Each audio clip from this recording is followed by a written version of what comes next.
one, you got a smaller 3-inch rim in diameter. It's got a wide front end on it. A fixed wide front end, can't be adjusted.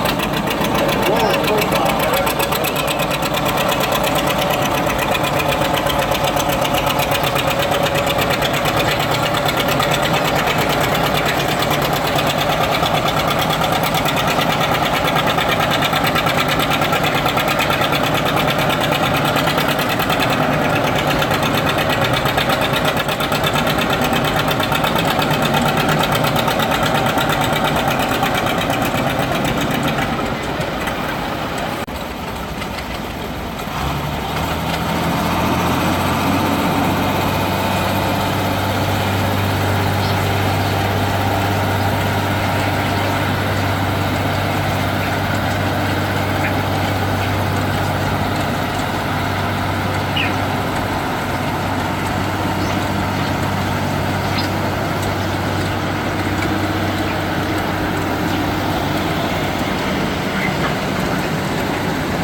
Okay, 63, you could have bought a new for $5,500.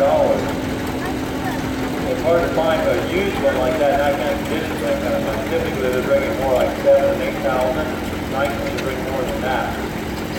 They had a good set of 3 points on those things. They had, you can get them with dual hydraulics, it all